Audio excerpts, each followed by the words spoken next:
For much of its early history, the United States viewed distance as its greatest diplomatic asset.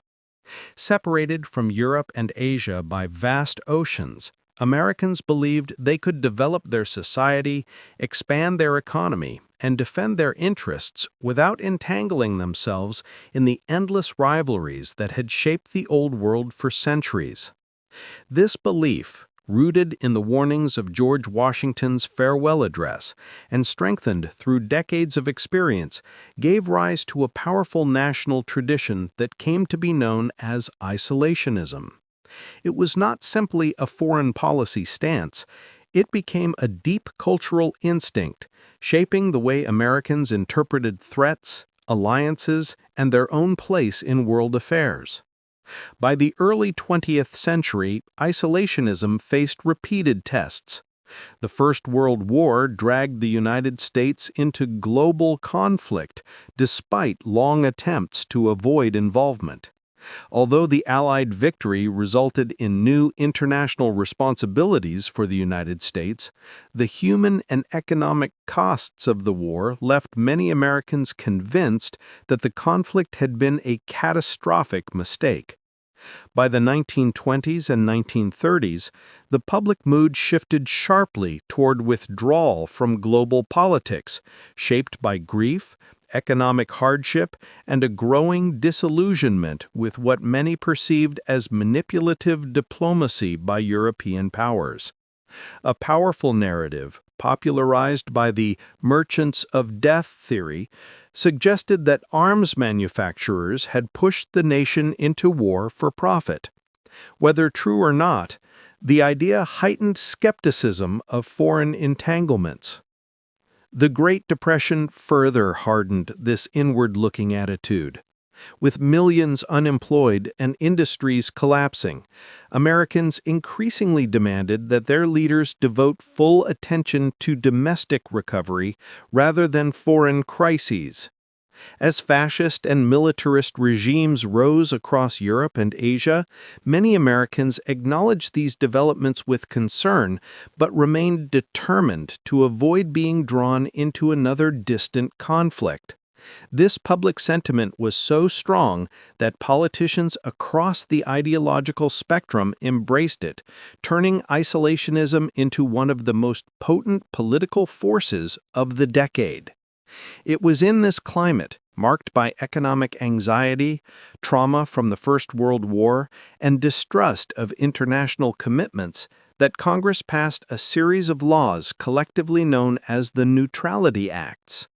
Enacted between 1935 and 1937, these laws sought to guarantee that no economic, diplomatic, or military connection would drag the United States into another foreign war. They imposed strict embargoes on arms sales, travel restrictions for American citizens, and limitations on financial transactions with nations at war. Although the acts were originally intended as impartial safeguards, they soon revealed the inherent difficulty of practicing neutrality in a world becoming increasingly polarized between democratic and authoritarian states. As aggression spread through Europe, Africa, and Asia, the Neutrality Acts became both a symbol of American restraint and a source of intense political debate. Critics argued that strict neutrality unintentionally favored aggressive nations by limiting assistance to countries under attack, particularly democratic nations like France, Britain, and China. Supporters countered that neutrality protected American lives and preserved national independence. This tug of war would shape the core of American foreign policy throughout the late 1930s, ultimately influencing presidential elections, congressional battles, and public rhetoric. By the time war erupted in Europe in 1939, it became increasingly clear that isolationism, though deeply rooted, could not perfectly align with the rapidly changing global landscape. The collapse of major powers, the spread of totalitarian ideologies, and the obvious threat to international stability challenged the old belief that oceans alone could shield the United States. Under President Franklin D. Roosevelt, policies gradually shifted toward limited, cautious engagement, beginning with cash and carry trade provisions and eventually evolving into the Lend-Lease program, which provided vital support to nations resisting Axis aggression. These gradual steps revealed the tension between long-standing isolationist traditions and emerging national security needs. American isolationism did not emerge suddenly in the 1930s, nor did it arise solely from the trauma of World War I. Instead, it was a deeply woven ideological tradition reaching back to the nation's earliest political foundations. From the first decades of the Republic, powerful cultural, geographic, and political forces shaped a national mindset that favored distance from European entanglements. By the 20th century, these long-standing attitudes had merged with the disillusionment that followed the Great War, producing a widespread belief that the United States must avoid the diplomatic traps and violent rivalries that had consumed Europe for centuries. In the colonial period, Americans were already developing a sense of separateness. Many settlers fled Europe to escape political turmoil, religious persecution, and rigid social hierarchies. Upon arrival, they encountered a vast continent that reinforced independence, self-reliance, and a belief that the Old World's problems need not define life in the New World. Over time, this distance, first physical, then emotional, and later ideological, fueled a cultural preference for focusing inward rather than outward. When the United States gained independence, this instinct crystallized into political debates about how a young nation surrounded by powerful empires should conduct itself. George Washington's farewell address in 1796 would become one of the most frequently invoked sources of early isolationist thought. Washington urged Americans to avoid permanent alliances with European powers, warning that foreign commitments could entangle the country in conflicts for which it was unprepared. Although the United States did engage diplomatically with foreign nations, Washington's sentiment formed a guiding principle: the belief that America's security and prosperity depended on staying clear of Europe's rivalries. Thomas Jefferson echoed this view when he called for peace, commerce, and honest friendship with all nations, entangling alliances with none. These ideas were not merely rhetorical flourishes. They reflected the leadership's genuine concern that early involvement in global struggles might jeopardize the nation's fragile stability. Throughout the 19th century, the United States grew more confident in its independence, and isolationist tendencies evolved alongside the country's expansion. The Monroe Doctrine of 1823 is often misunderstood as isolationist, but in reality, it was a declaration of hemispheric dominance. Still, it reflected the broader desire to prevent European interference in the Americas while limiting American involvement in European conflicts. The doctrine drew a clear line. The Western Hemisphere belonged to U.S. strategic interests, while Europe's internal disputes were to remain across the Atlantic. This arrangement allowed the young nation to focus on westward expansion, commercial growth, and domestic development without being dragged into the power struggles engulfing Europe. Isolationism was also shaped by geography. The Atlantic and Pacific Oceans served as immense protective barriers, giving Americans a sense of security unavailable to nations in Europe or Asia. This physical separation reinforced the belief that the United States could afford to remain detached from global conflicts. The oceans were not simply bodies of water. They were psychological fortresses that convinced Americans that war, invasion, or foreign domination were distant dangers. As technology advanced and global shipping connected continents more tightly, many Americans still believed these natural defenses made foreign entanglements unnecessary. By the late 19th century, the United States had begun to develop into a global industrial and commercial power, complicating the simplistic notion of total isolation. The Spanish-American War of 1898 demonstrated that America was willing to use military force abroad, especially when commercial interests or regional dominance were at stake.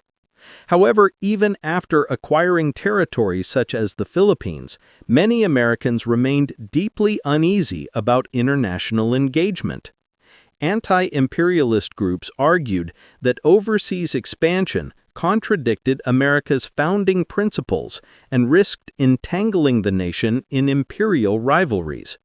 This tension between growing global influence and persistent inward-focused thinking remained central to U.S. foreign policy debates well into the 20th century. World War I transformed the American relationship with global conflict in profound ways, ultimately shaping the rise of modern isolationism. When war erupted in Europe in 1914, President Woodrow Wilson proclaimed neutrality, a decision that aligned with public opinion. Americans were divided by ethnic loyalties, regional identities, and political beliefs, but they overwhelmingly agreed that the United States should stay out of Europe's war. Many viewed the conflict as a distant struggle between old empires fighting over long-standing grievances. This sentiment persisted even as the war's brutality captured international attention and as American ships and citizens became entangled in the escalating violence at sea. Wilson's eventual decision to enter the war in 1917 was justified by the idealistic promise of creating a world safe for democracy.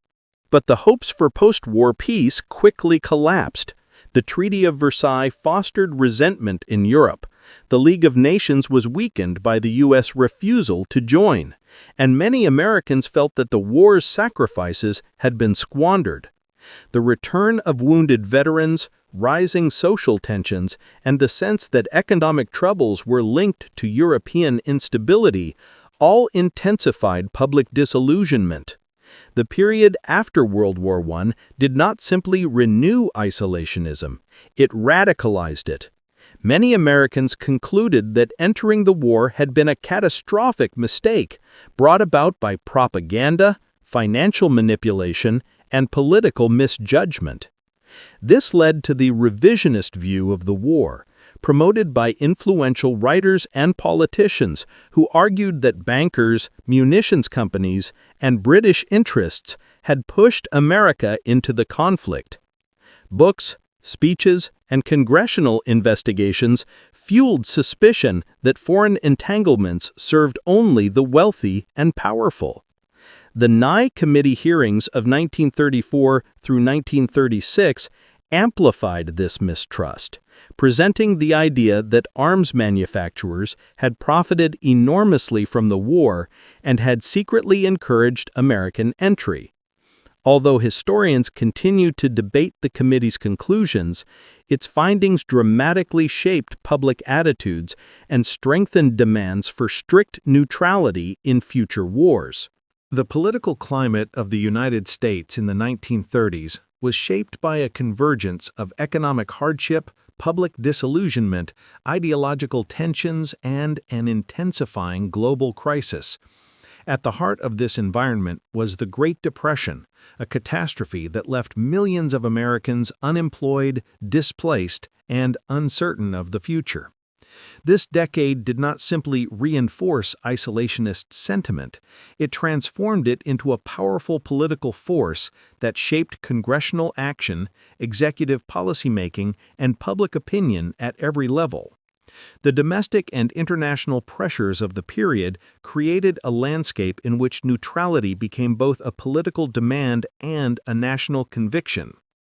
When the stock market collapsed in 1929, the resulting economic crisis shook the foundations of American society. Banks failed, farms were foreclosed, factories shuttered, and entire communities faced hunger and homelessness. Against this backdrop, foreign policy seemed far removed from the desperate realities of daily life. Political leaders found themselves pressed to focus almost exclusively on stabilizing the domestic economy, implementing relief programs, and restoring public confidence. The inward turn of national attention was therefore not merely ideological, but a survival response to unprecedented hardship. Congress, reflecting the distress and anger of its constituents, grew increasingly skeptical of international commitments. Many legislators believed that foreign entanglements had contributed to earlier economic instability and that involvement in another overseas conflict would impose unbearable financial burdens on the struggling population. The memory of World War I loomed large, not as a heroic triumph, but as a costly misadventure that had yielded little tangible benefit for ordinary Americans. In this atmosphere, isolationist voices gained momentum, with senators and representatives arguing that protecting the domestic economy required strict avoidance of foreign wars and alliances. President Franklin D. Roosevelt entered office in 1933 with a mandate to rescue the nation from economic collapse. His New Deal programs sought to revive industry, reform banking, and provide aid to the impoverished.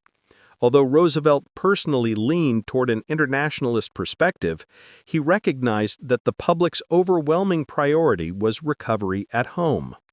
As a result, he tread carefully in matters of foreign policy, avoiding direct confrontation with isolationist legislators while gradually preparing the country for a world growing more dangerous.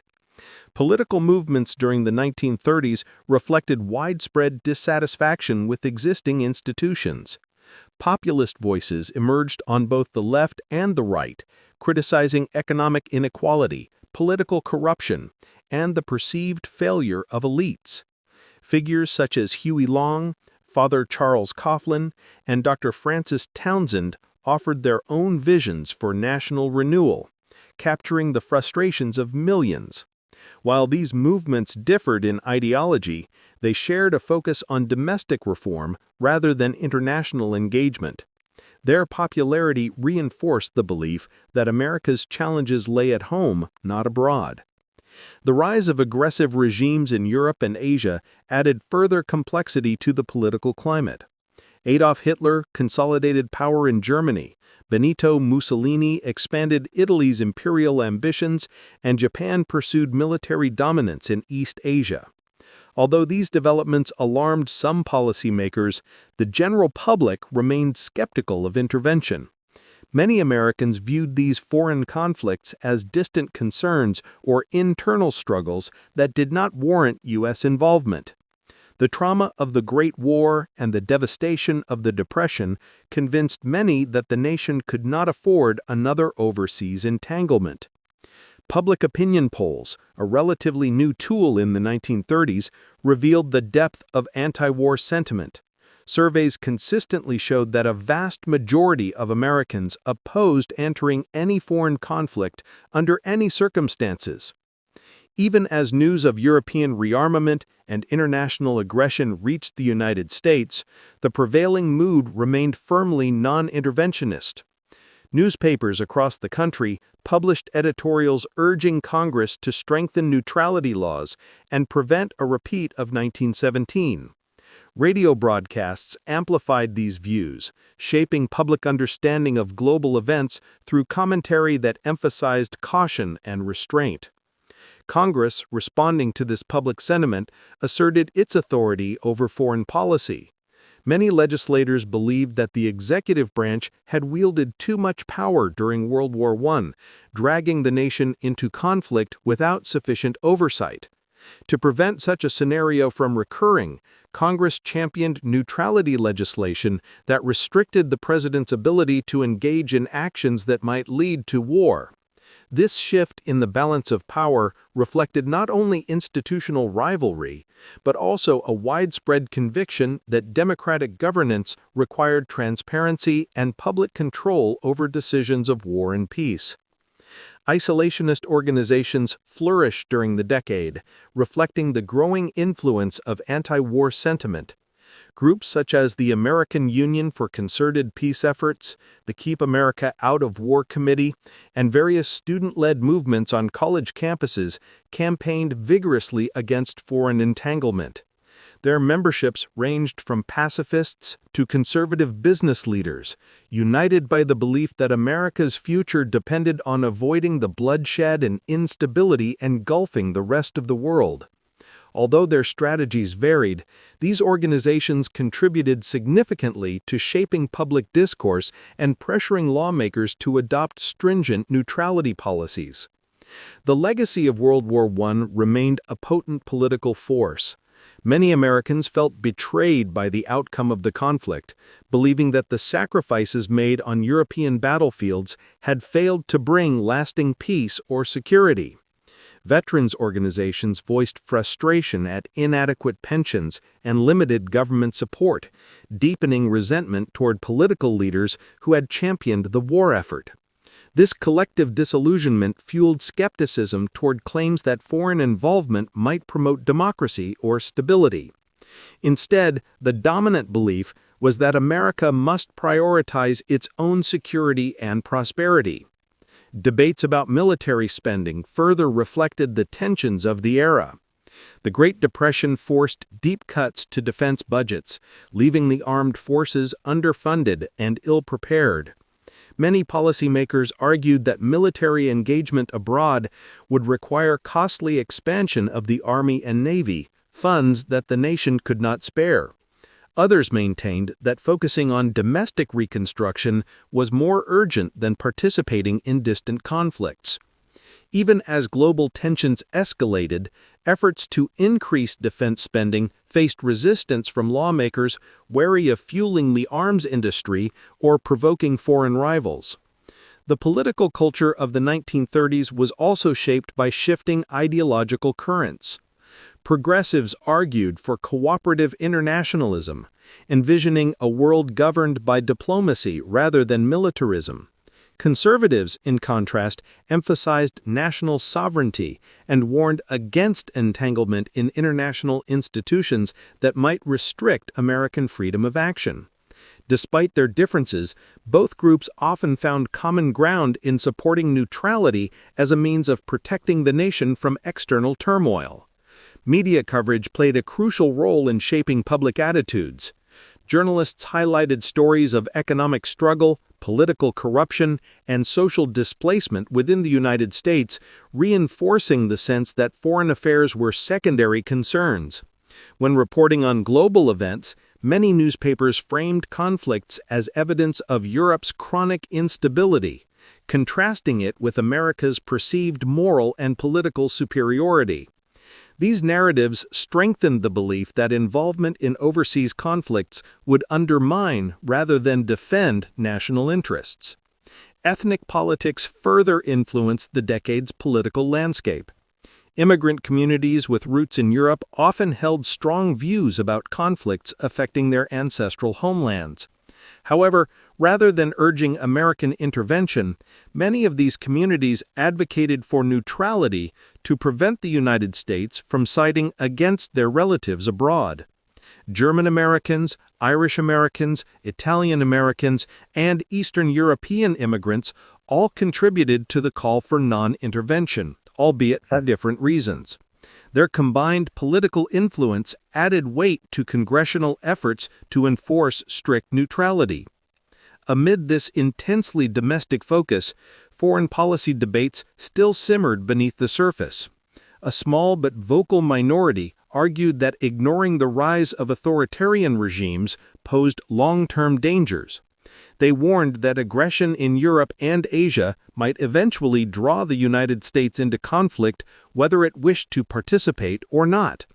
Yet these warnings were frequently dismissed as alarmist or contrary to the national interest. Public reluctance to confront global threats reflected not only fear of war, but also deep uncertainty about America's role in a rapidly changing world. Between 1938 and 1941, the United States found itself in a period of profound transition, caught between the powerful legacy of isolationism and the undeniable reality of a world drifting toward catastrophic war.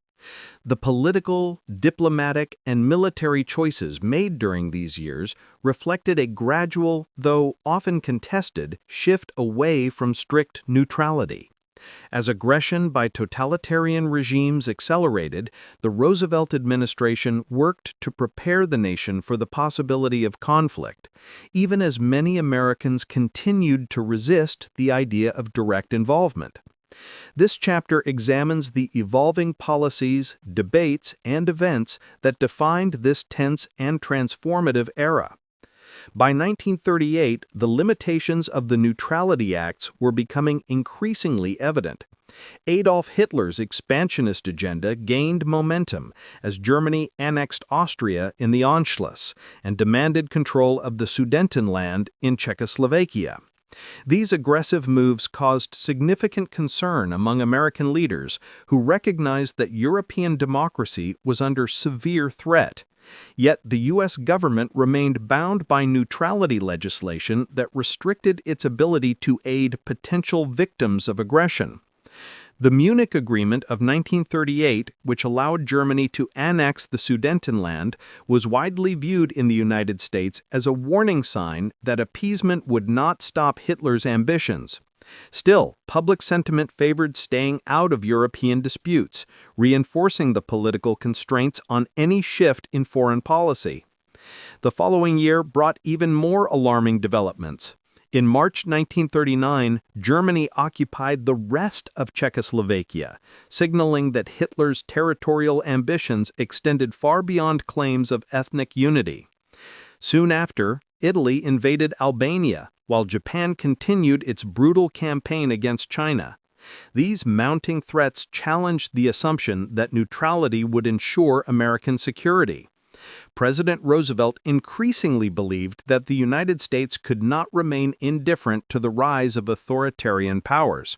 However, he had to navigate a political landscape dominated by isolationist sentiment and powerful congressional figures committed to limiting executive authority in foreign affairs. The outbreak of World War II in September 1939 forced the United States to reevaluate its policies. When Germany invaded Poland and Britain and France declared war in response, the conflict expanded from regional aggression to full-scale continental war. Although Americans sympathized with the victims of aggression, they remained overwhelmingly opposed to military intervention. Roosevelt sought a middle path that would allow the nation to support democratic allies without violating neutrality laws or igniting public backlash. This strategy resulted in one of the most significant policy changes of the period, the revision of the Neutrality Acts.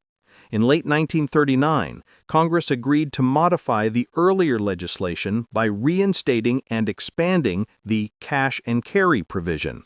This amendment permitted warring nations to purchase arms from the United States, provided they paid immediately and transported the goods on their own ships.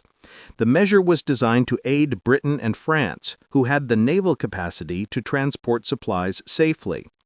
Roosevelt framed the change not as a departure from neutrality, but as a practical way to support peace and stability without placing American lives at direct risk.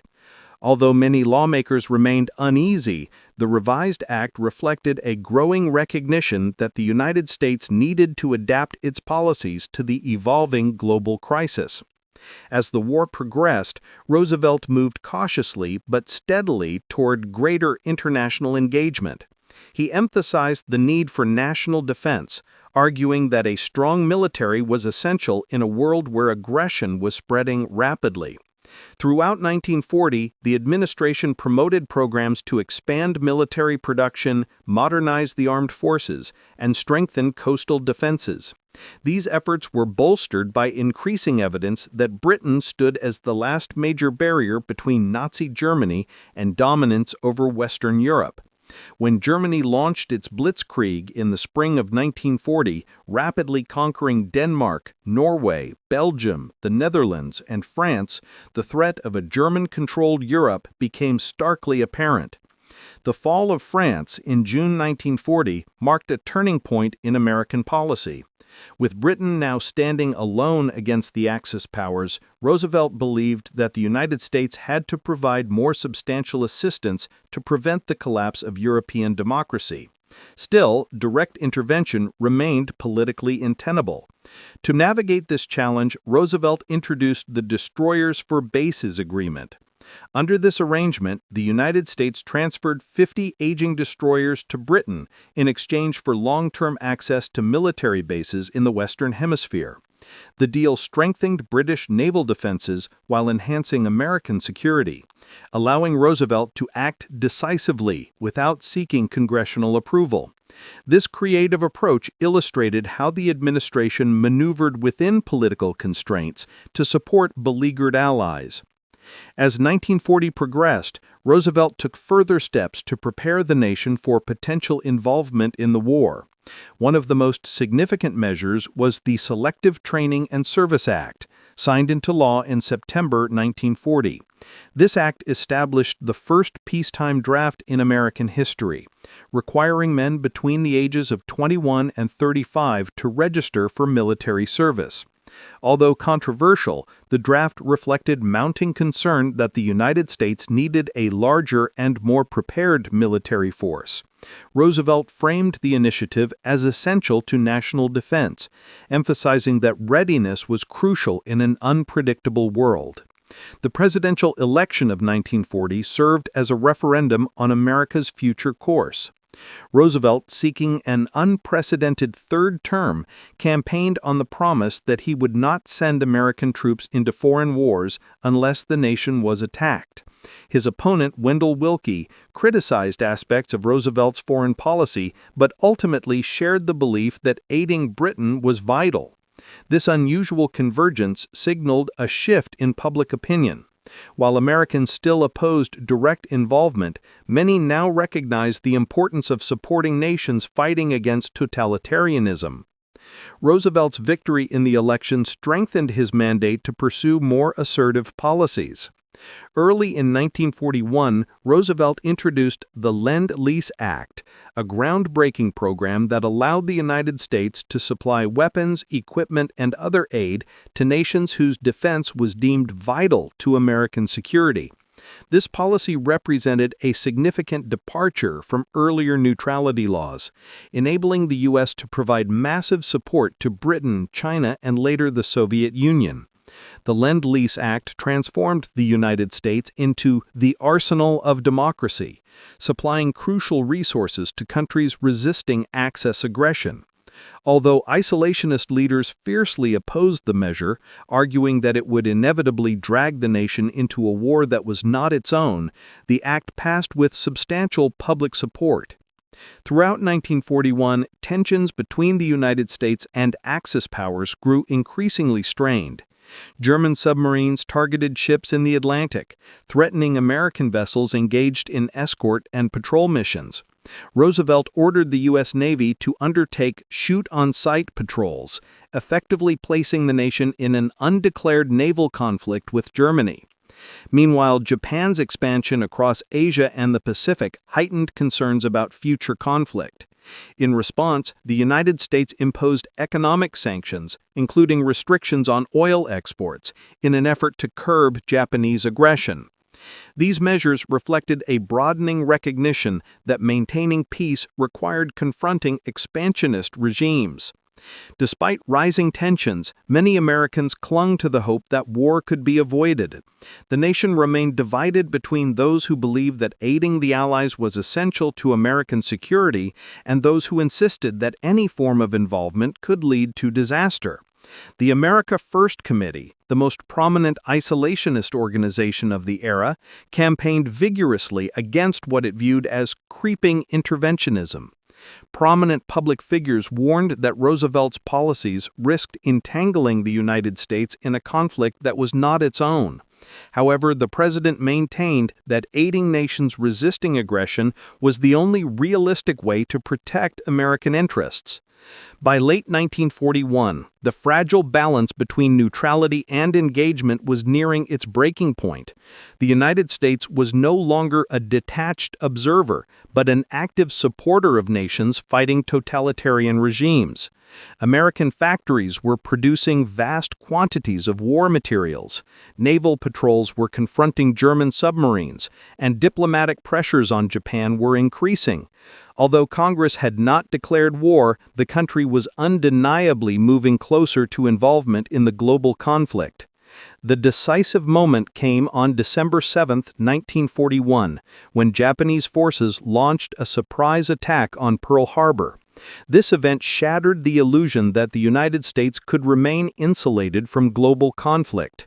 Public opinion shifted overnight, uniting the nation behind the decision to declare war on Japan.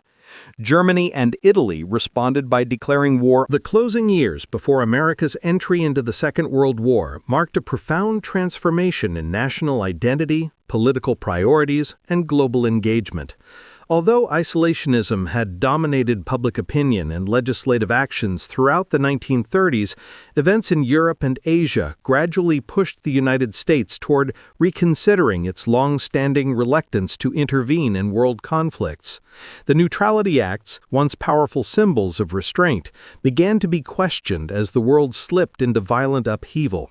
American leaders, especially Franklin D. Roosevelt, faced the task of navigating between public skepticism of foreign entanglements and the undeniable reality that global developments threatened the security of the United States. Isolationism had deep emotional and political roots, and for decades it shaped not only foreign policy, but also cultural attitudes. Americans remembered the trauma of the First World War vividly enough that many viewed any foreign conflict as a trap waiting to claim American lives without clear benefit. This mindset was reinforced by the economic hardships of the Great Depression, which encouraged citizens and politicians alike to prioritize domestic recovery over international commitments. However, the world of the late 1930s was increasingly shaped by aggressive expansionist powers, and their actions made it harder for Americans to believe that distance alone could guarantee safety. As military campaigns escalated across Europe, Asia, and Africa, isolationism collided with the stark reality of rising global instability.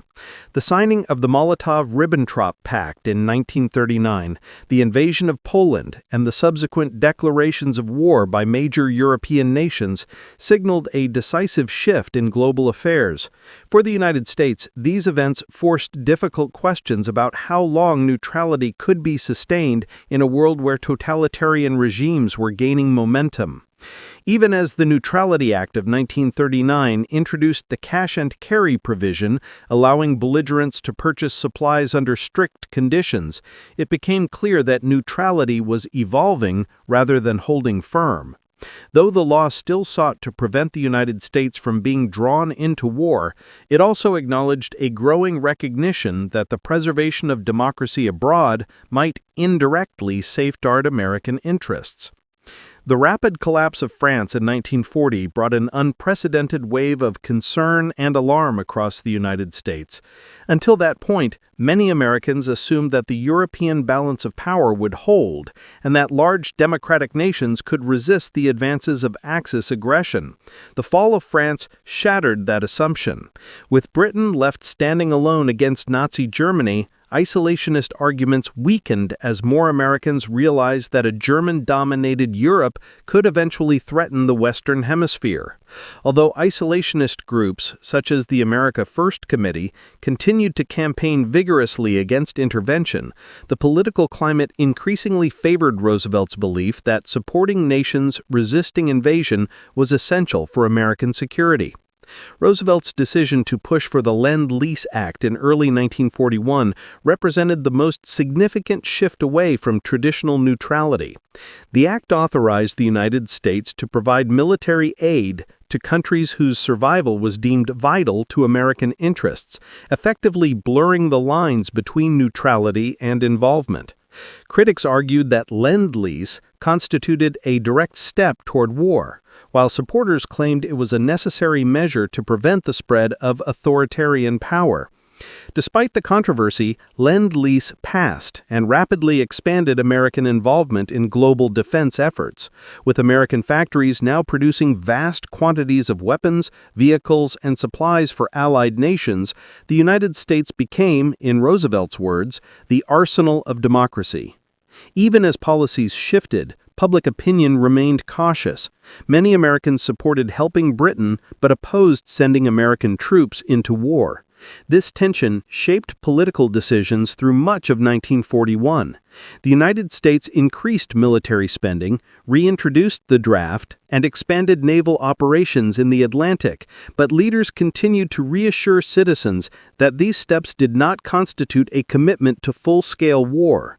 German submarine attacks on U.S. ships and naval escorts brought the nation dangerously close to confrontation, yet isolationist voices continued to argue that America's involvement would only repeat the tragic pattern of the First World War.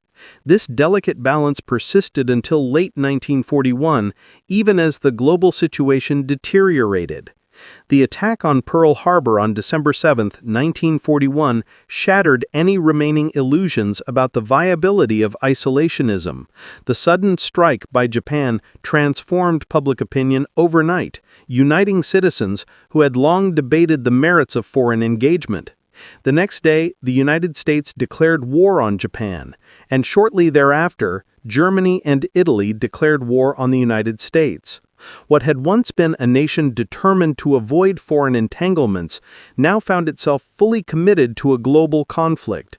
The Neutrality Acts, designed to keep the nation out of war, became obsolete the moment the United States entered the conflict. From that point forward, the nation embraced a drastically different role in world affairs.